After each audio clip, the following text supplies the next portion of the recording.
Et salut tout le monde, c'est Ridorn et bienvenue pour une nouvelle vidéo. Et cette fois, on se retrouve pour une nouvelle Ridorn's critique. Et cette fois, il s'agit de Watch Dogs. Alors, Watch Dogs, c'est la nouvelle licence d'Ubisoft. C'est la licence qui s'avait annoncée en 2012 à l'E3 et qui finalement devait arriver en 2013 mais arrivait en 2014 et qui finalement devait être super génial et plutôt moyen. Enfin, assez bon. Voilà, voilà, si on devait dire un truc, c'est assez bon. Pas bon, hein. Non, non, assez bon. Franchement, je vais pas vous le cacher. Pour ceux, alors je crois que j'avais absolument pas dit mon avis sur BioShock Infinite et et je devais faire une vidéo en fait en fin 2013 avec mon top et mes avis sur les jeux que j'avais pas pu avec lesquels j'avais pas pu donner mon avis. Finalement, je l'avais pas faite cette vidéo là à cause de divers problèmes techniques qui me saoulent et du coup et qui me saoule encore aujourd'hui, ce qui fait que vous avez eu les vidéos sur Spider-Man, Once Upon a Time et Wolfenstein juste avant cette vidéo là. Voilà, c'est pas de ma faute, hein, c'est des problèmes techniques liés à mon PC. Pourtant, c'est une bête de course. Il a quand même fait tourner Watch Dogs en ultra et il n'est pas capable de monter une vidéo. Voilà. C'est génial. Donc du coup, je suis obligé de trouver une alternative et normalement, je l'ai trouvé, donc ça devrait être cool. Ouais, et j'avais pas du temps à cause de ça, j'avais pas dit mon avis sur Bioshock Infinite, mais Bioshock Infinite est pour moi ma plus grosse déception de 2013. Et donc évidemment, si je vous parle de Bioshock Infinite, sachez que c'est parce que Watch Dogs est ma plus grosse déception de 2014. Voilà. Et ça, c'est bien violent. Donc, Watch Dogs, alors ça... attends, alors je vais y arriver. Watch Dogs, ça raconte l'histoire de Eden Pierce, qui est un hacker qui vole de l'argent sur les comptes des gens, qui fait des coups, en fait des casses, mais des casses numériques, parce que tout est connecté et les gens ont accès à leur compte via leur smartphone. À un moment, lorsqu'ils font un casse de ce genre-là dans le hall d'un grand hôtel, un hacker les repère et donne leur nom à quelqu'un qui va demander à quelqu'un d'autre de tuer lui et son partenaire, c'est-à-dire Damien. Seulement Aidan ne va pas mourir dans. Enfin, il va se passer un truc. Seulement Aidan ne va pas mourir, mais c'est sa nièce qui va décéder. Et du coup, il va être empli de vengeance et va vouloir se venger contre ces personnes-là.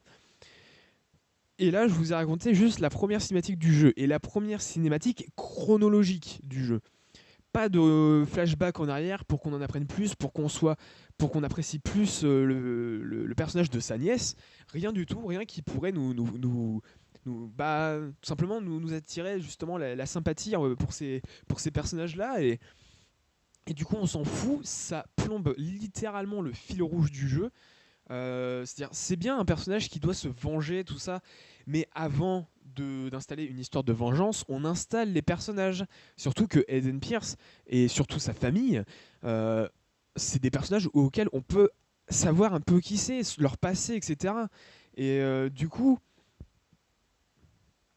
en fait, voir tout ça, bah, c'est, enfin, de ne pas voir ça, ça ne fait absolument pas rentrer dans le jeu. Sérieusement, quand t'arrives, alors t'as ça, t'as la cinématique justement où ils font le casse, mais ça foire, donc voilà. Et là, tu te dis, ok, Aiden, c'est qui Damien, c'est qui Bon, Damien, on va apprendre au fur et à mesure que voilà, enfin des trucs, mais enfin c'est aussi super léger, mais il est déjà un peu plus consistant parce qu'il a une bonne maturité de méchant, mais c'est un simple méchant hein, par rapport à ce qu'on pourrait s'attendre, même si c'est le plus méchant des méchants, voilà, dans le jeu. Euh, et donc voilà, Eden, tu sais pas qui c'est. À un moment, tu les vois sur la route. Enfin, après, tu vois une discussion sur un ordinateur avec la voix d'un gars qui va être un des méchants de l'histoire.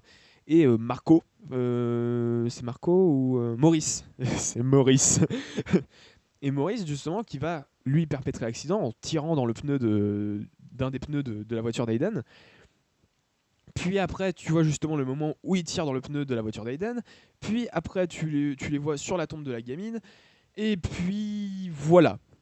Et après, t'arrives à un truc où tu rejoins enfin, où il se passe des trucs, etc. Finalement, c'est assez léger comme début.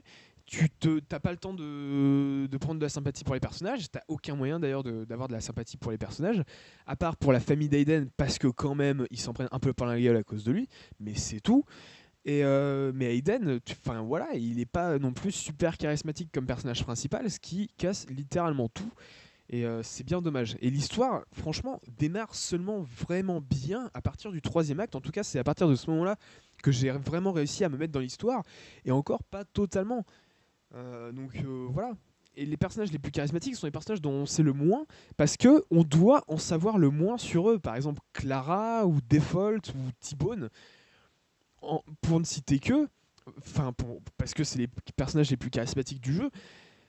Voilà, c'est eux, ils sont charismatiques parce qu'on ne sait pas grand-chose d'eux, mais c'est parce que justement, c'est nécessaire de ne pas en savoir beaucoup sur eux. Et par rapport aux autres personnages. Donc c'est bien d'avoir essayé de faire comme si que les personnages avaient tous une sorte de passé mystère. Mais voilà, peut-être des antécédents, etc. Mais le truc, c'est qu'on n'en apprend vraiment pas grand-chose. Et tout ce qui est journaux audio qu'on peut récupérer dans le jeu nous aide vraiment pas. Et ça aide vraiment pas le background. D'ailleurs, ça c'est un des gros points faibles du jeu. C'est le background, il est quasi vide. Sérieusement, c'est par rapport. Alors oui, je vais le comparer à Assassin's Creed parce que c'est l'autre grosse licence d'Ubisoft.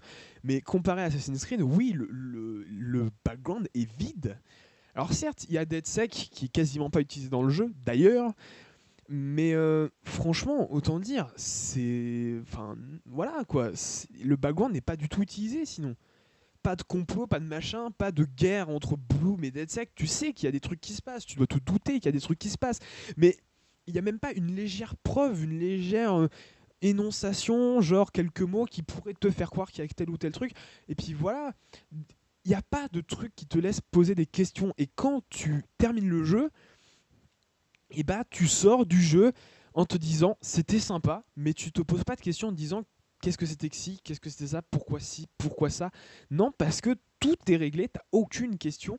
Et pour un jeu qui se veut être le premier épisode d'une série, ça la fout un peu mal. Franchement, je vais pas le cacher, ça la fout un peu mal. Et du coup, bah voilà quoi, c'est pas ultra bien. Après, côté contenu, c'est la même chose. Donc, même s'il y a des trucs sympas, c'est exclusivement des trucs qui se basent sur des détails et qui augmentent absolument pas le background de l'histoire et du jeu et tout ce qu'il y aura autour justement de cette licence. C'est tout un tas de trucs, genre par exemple, donc côté contenu, tu as des missions annexes, mais la plupart sont pas très intéressantes et sont très anecdotiques et se ressemblent beaucoup. Au bout d'un moment, c'est un peu chiant. Après, tu as des activités à côté, comme des mini-jeux. Ça, c'est plutôt sympa, comme par exemple les mini-jeux en réalité augmentée. Un truc comme ça, je les ai pas tous faits, mais franchement, c'est plutôt cool. Mais c'est pas ça qui va augmenter le background du jeu. Et à côté, il y a plein de petits trucs, genre des trucs à pirater pour avoir des journaux audio, ou alors tout simplement pirater des transformateurs, je crois que c'est comme ça, pour accéder aux caméras, justement, dans des appartements. Et là-dedans, il se passe plein de trucs, mais il se passe rien qui peut, en fait, augmenter le background. Voilà, il se passe rien dessus. Par exemple, vous allez tomber sur des personnes qui vont jouer à des jeux Ubisoft, voilà, comme à Your Shape ou Assassin's Creed. Vous allez avoir une fille en culotte qui menace un mec avec un flingue, mais qui au bout de quelques minutes, parce que le flingue ne tire pas, les deux éclatent en fou rire. Ou, ou alors vous allez tomber sur l'actrice qui, euh, qui anime les conférences E3 d'Ubisoft et qui dit un truc concernant la théorie du complot et tout ça. Et voilà, parce qu'elle a une copine au téléphone qui est ultra parano. Enfin voilà, moi franchement, je veux bien, mais ça, c'est des détails, c'est des trucs qui sont à côté. Et c'est ça le véritable problème de ce jeu, c'est qu'il se concentre trop sur les détails et pas assez sur le cœur du jeu, ce qui fait que le background est quasi vide et que quand tu ressors du jeu, t'as aucune question. Alors que quand tu ressortais de Assassin's Creed, tu disais c'était quoi les hommes qui parlaient avec Vidic. C'était quoi ces traces, ces traces de sang sur les murs. Qu'est-ce qui se passe? Qui c'est les assassins? Tout ça, tout ça, tout ça. Là, dans Watch Dogs, la seule question à laquelle on peut se poser, c'est qu'est-ce que c'est DeadSec? Bloom, on connaît, mais qui est DeadSec? Parce qu'ils sont quasiment pas utilisés dans le scénario. Donc du coup, on se doute que évidemment, s'il y a un prochain épisode, qu'il y aura évidemment vu les ventes du jeu, ça sera principalement sur DeadSec, mais en même temps, franchement, tu t'en fous un petit peu parce qu'ils sont quasiment pas là et à un moment ils te demandent, ils te lancent une phrase pour te dire si tu nous laisses un peu de temps, on peut choper tout ça. Et après tu feras ce que tu veux, voilà, c'est juste histoire de copier un petit peu les données et puis voilà. Et après ça va pas plus loin, ils sont pas vraiment dedans, tu les entends un petit peu tout le temps d'ailleurs. Il y a un véritable problème de son parce que des fois je jouais, j'entendais quasiment rien du jeu et à un moment j'entends le truc de DeadSec qui m'explose les oreilles. J'ai sursauté plusieurs fois à cause de ça parce que les DeadSec piratent les écrans de temps en temps et du coup vous entendez leurs messages. Donc voilà, moi là-dessus, je peux pas vraiment m'intéresser au jeu. Et les missions annexes, parce qu'il n'y a pas que justement, concernant les petites activités, il n'y a pas seulement pirater des trucs, etc. Il y a aussi des enquêtes, des machins à récupérer, tout ça. Et la fin des enquêtes te permet d'avoir une quête annexe, mais la quête annexe en question est pourrie et absolument pas scénarisée. Par exemple, à un moment, il y a des meurtres et le mec, en fait, voulait que vous le retrouviez. Donc du coup, vous avez les curseurs un peu partout parce que c'est un jeu Ubisoft et vous pouvez tout trouver sans aucun souci, sans aucunement chercher partout sur la map. Et donc, après ça, vous devez aller à un endroit. Lorsque vous allez être allé à cet endroit, vous devrez trouver le meurtrier. Ok, avec le profiler, qui est un des trucs qui permet d'avoir toutes les, comment dire, tous les petits trucs concernant les gens, leur âge, une petite caractéristique sur eux, par exemple, qui se rasent le pubis. Oui, oui, j'ai lu ça à un moment, j'ai vu ça, quand j'ai vu ça, j'étais non mais t'es sérieux. Aussi des trucs qui se trompent en disant que la personne en fait était un père de famille à la retraite. Voilà, des trucs comme ça, alors qu'en fait c'était une femme. Hein. Ou alors qu'un mec joue à Rayman sur son portable. Voilà. Donc c'est sympa, hein. Ça c'est franchement un truc où vous allez vraiment passer du temps si ça vous fait kiffer tout ce tas de détails, mais c'est des détails et la mission annexe en action que je vous disais, donc justement avec le profil, donc on recherche le suspect avec le profiler et dès qu'on a trouvé le suspect, il faut se cacher, faire comme si que c'était un crime normal qui se passait, c'est-à-dire attendre que la jauge devienne rouge pour pouvoir intervenir. Et dès que vous l'avez foutu à terre, vous piratez son portable et puis basta, pas de cinématique, rien que dalle, pas de truc, rien. Et du coup, tu arrives comme ça et tu te dis, c'est tout. J'ai fait tout ça pour ça. Et c'est à peu près la phrase que vous allez dire principalement durant le jeu. En tout cas, personnellement, c'est la phrase que j'ai pas arrêté de me dire en jouant à Watch Dogs. C'est j'ai fait tout ça pour ça. Voilà. Franchement, voilà, c'est pas super intéressant. Par exemple, aussi, j'ai l'impression qu'ils ont esquivé un truc du côté de l'histoire, c'est, vous vous rappelez le trailer de l'E3, on entre dans le bar, parce qu'il y a une mission comme ça, et à un moment, on poursuit un mec chauve. Le mec chauve, à part si c'est censé être le personnage qu'on doit chercher dans la mission, dans cette mission-là, mais dans le jeu, pas dans le trailer, je vois absolument pas qui c'est et quel est l'intérêt de ce personnage-là. Surtout que vous allez me dire, bah oui, non, mais c'est normal, c'était un trailer. Ouais, mais quand vous entrez dans le bar, dans le jeu, vous le voyez dans la vidéo. Vous savez, il y a un grand écran lorsque vous entrez dans le bar. Vous revoyez-vous le trailer en même temps, si vous voulez. Et bien, vous voyez vraiment son visage, que ce soit dans le trailer ou dans le jeu. Donc je ne sais pas qui c'est. Ça se trouve, c'est le personnage en question, justement, qui est dans ce bar-là et qu'on recherche dans le jeu. Mais franchement, t'as pas vraiment. Enfin, t'as l'impression qu'il manque des trucs au scénario. Et ça, franchement, c'est super gênant. Donc, certes, ça passe, il y a des trucs, il y a des moments bien sympas et tout ça. Mais non, c'est pas terrible. Et le contenu, non plus. Et franchement, les DLC sont pas mieux. Hein. Je vous le dis tout de suite, les DLC, c'est de la merde. Il y a une mission où il faut aller à l'appartement d'un mec pour pirater, etc., et récupérer les données. Après, le mec se casse, vous le poursuivez en voiture, vous le butez. Et après, vous devez chercher 10 disques durs dans toute la map. Et dès que vous avez trouvé les disques durs, c'est bon, c'est fini. Il n'y a rien d'autre, pas de cinématique, rien que dalle, pas une poursuite, non, rien du tout. Ça s'arrête là-dessus. Voilà. Alors, je sais pas ce que vous avez foutu avec le contenu Ubisoft, mais il y avait peut-être un moyen de un peu plus scénariser, rendre les phases de jeu un peu plus motivantes. Parce que sérieusement, là, il n'y a rien de motivant à jouer à Watch Dogs. Voilà. Le scénario n'est. À part peut-être le profiler, qui est franchement intéressant, et tous les petits trucs à côté, il n'y a rien vraiment de très extravagant. Donc voilà. Personnellement, c'est un peu le ressenti que j'ai eu. C'est bien, hein, je dis pas, hein, c'est pas mauvais, hein, mais peut mieux faire.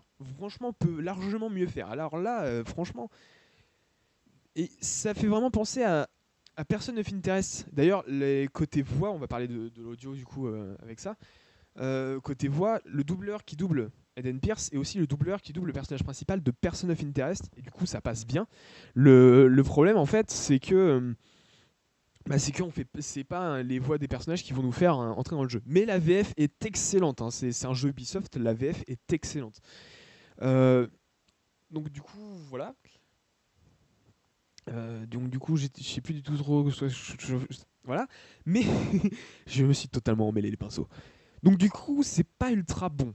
Mais bon, voilà, je vais un peu vous dire mon avis sur la suite du jeu et je ferai un truc à la fin pour vous dire un petit peu mon avis complet. Côté audio, alors la bande son ne reste pas dans les mémoires par rapport au main theme d'Assassin's Creed et tout ça, par rapport au main theme des autres jeux Ubisoft. Là, tu te dis, il s'est passé quelque chose. Je sais pas ce qui s'est passé, mais il s'est passé quelque chose.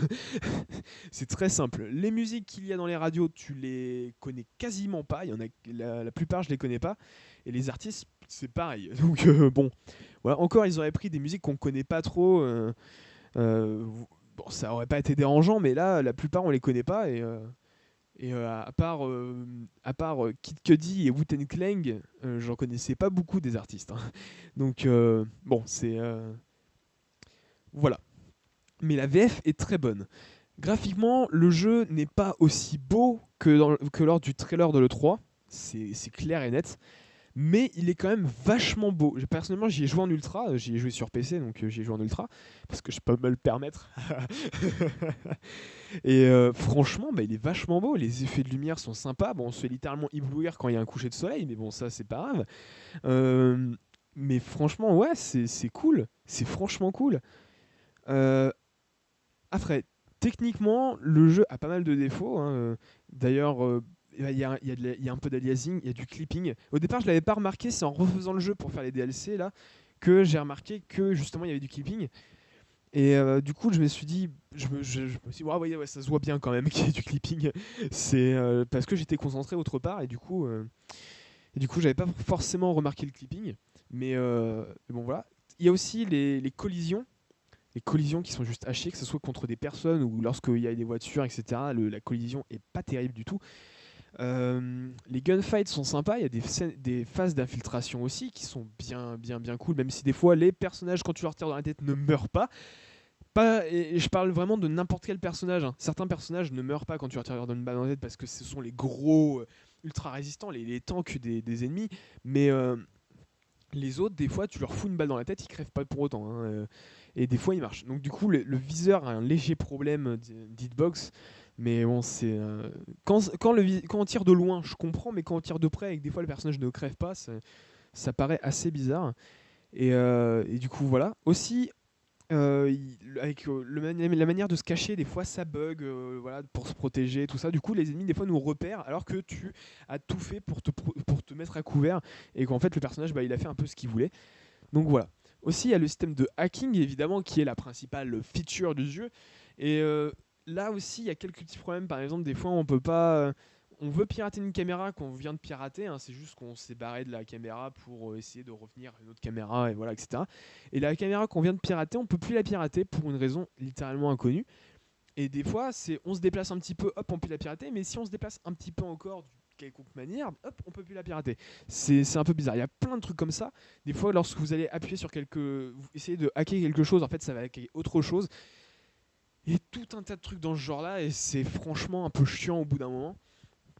Donc bon, voilà. Disons qu'il y aurait pu y avoir un petit effort de fait, mais en même temps, c'est très bien amené et c'est très très fun de faire les scènes d'infiltration ou les courses-poursuites avec le hacking. Donc voilà, il n'y a pas réellement de problème. Aussi, aussi, qu'est-ce que je pourrais dire? Ouais, c'est concernant les traductions. Parce que justement, en fait, l'un des véritables problèmes aussi du jeu, c'est qu'ils se concentrent trop sur les détails. Mais ils font chier. Bon, c'est pas grave, là je continue. Hein. Donc, c'est qu'ils se concentrent trop sur les détails, en fait, et pas assez sur le reste du jeu.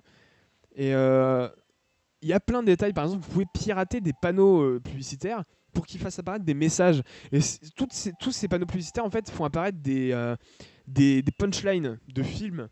Comme par exemple, Why so serious? de Batman, Dark Knight, du Joker, voilà.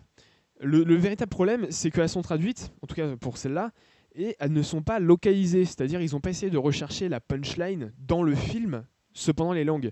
Donc du coup, la version originale donc voilà, c'est Why So Serious, et ils l'ont traduit par Pourquoi si sérieux. Voilà. Alors qu'en français, c'est Pourquoi cet air si sérieux.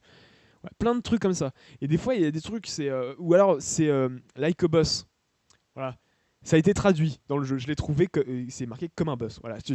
Pourquoi avoir traduit ça alors que c'est un peu pourri quand tu le traduis. Je ne sais pas. Voilà. Le mec qui a traduit, il était à fond dedans et et donc voilà. Mais franchement, mais sinon c'est bien sympa. Il y a quand même pas mal de petits trucs autour, hein, mais c'est pas. Voilà, ça aurait pu paraître mieux.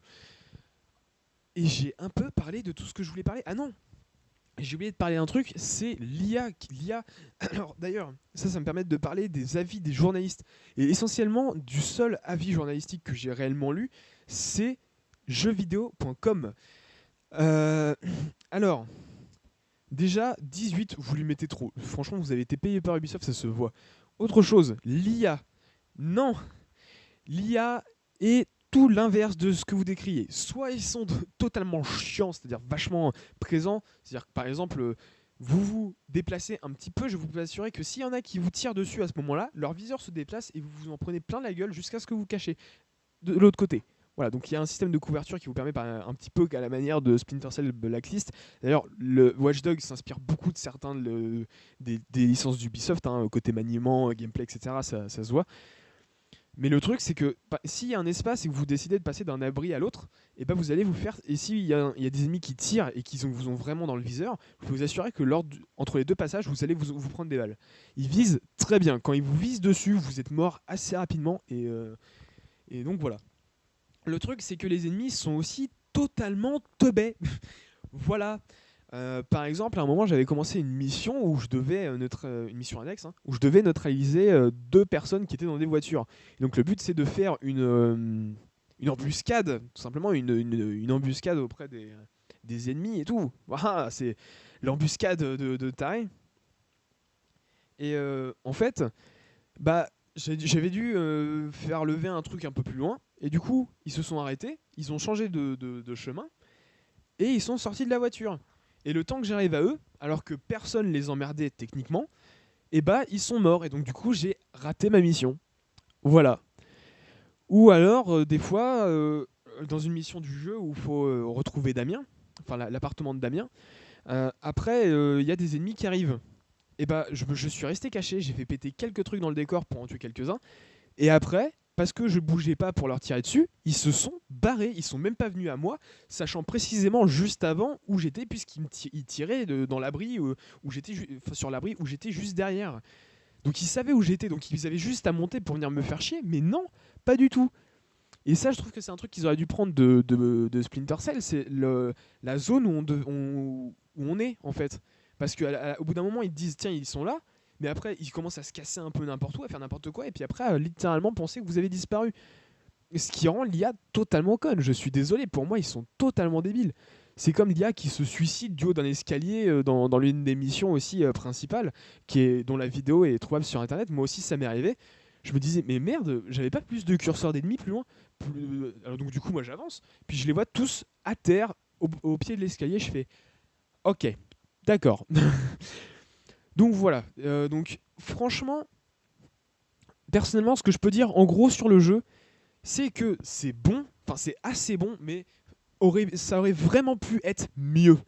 Mais vraiment, toutes les missions, etc., auraient vraiment pu être beaucoup mieux scénarisées. Ils auraient pu un peu moins se concentrer sur les détails pour un peu plus se concentrer sur le cœur du jeu. Il y a pas mal de petits détails qui semblent totalement évidents et qui semblent beaucoup moins des détails que les détails qu'ils ont intégrés dans le jeu. Comme par exemple, entendre le bruit du contact quand il ferme le moteur, allume le moteur pour se cacher, des trucs comme ça. Par exemple, quand on veut prendre un bateau, il faut tuer le mec et appuyer sur Y pour pouvoir prendre le contrôle du bateau. Si vous êtes sur un bateau et qu'il y a quelqu'un au volant. Et vous pouvez pas l'éjecter. Et même quand vous le tuez, le personnage disparaît pour laisser place à Aiden Pierce. voilà, Eden Pierce le gère pas. Alors qu'avec le véhicule, il le fait. Donc il y a plein de petits détails comme ça. Tu sens qu'ils sont pas vraiment investis sur toutes les parties du jeu, qu'ils en ont oublié une bonne partie, et c'est vraiment dommage. Le scénario n'est pas assez bien exploité. Tu sens qu'ils auraient pu faire mieux. Hein. C'est ça le pire. Je dis pas que c'est mauvais et qu'ils pouvaient pas faire mieux. Non, non, ils auraient pu faire mieux, mais ils l'ont pas fait.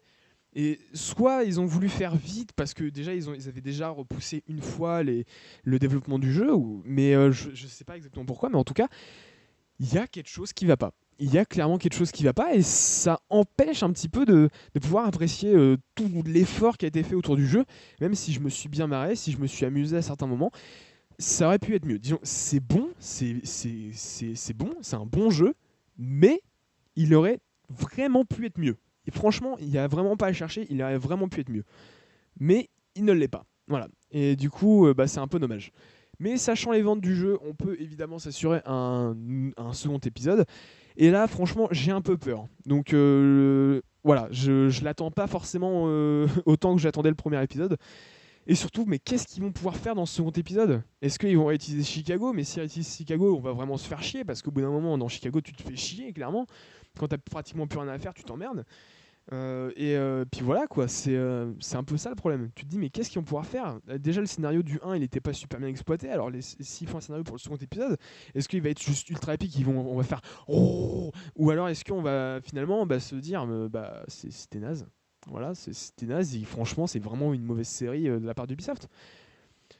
On verra. Voilà, tout se jouera, je pense, avec le second épisode, parce que c'est le premier épisode d'une série, tous les bugs, les machins, graphiquement, etc.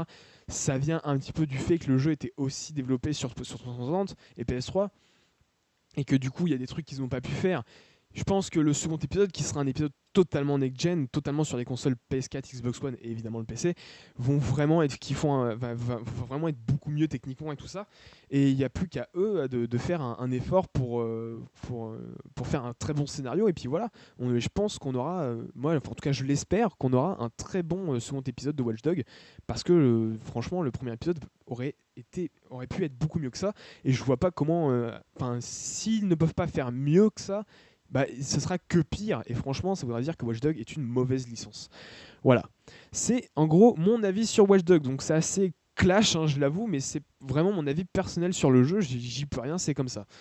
Voilà, c'est vraiment ce que j'ai ressenti en jouant au jeu. Quand j'ai commencé le jeu, je m'emmerdais. Voilà, c'est pas une blague. Je veux pas du tout que les gens me fassent la gueule, même si des gens d'Ubisoft écoutent cette vidéo. C'est juste que c'est vraiment ce que j'ai ressenti durant le jeu. Et je suis déçu parce que Watch Dogs, c'est un jeu que j'attendais vachement cette année. Et voilà, quoi. Mais j'attends de voir quand même ce que va donner le second. Même si j'ai quelques réticences, là j'ai un peu peur. Mais j'ai hâte de voir ce que va donner quand même le second, pour me dire, est-ce que je me trompe? Est-ce que c'est pas ou est-ce que c'est vraiment un P foireux, cette licence? Voilà, l'avenir nous le dira, et j'ai hâte de voir ça. Bon allez, moi en tout cas je vous quitte là-dessus. Voilà, voilà. Donc j'espère que vous me critiquerez pas trop dans les commentaires, et si vous voulez qu'on débatte sur le sujet, n'hésitez pas. Les commentaires sont là pour ça, et puis voilà, quoi. Puis aussi il y a Twitter et puis Facebook. Même si Facebook, je pense que j'y suis pas assez pour vous commenter. Bon, je pourrais quand même vous répondre si vous m'envoyez des messages sur ma page Facebook, mais vu que je la mets pas à jour, ma page Facebook, ça risque d'être un tout petit peu compliqué. Voilà. Mais il y a le Twitter qui est actif. Tout est dans la description de la vidéo en tout cas. Bon allez, moi je vous quitte là-dessus et on se retrouve bientôt pour une nouvelle vidéo. Allez, salut tout le monde et à la prochaine.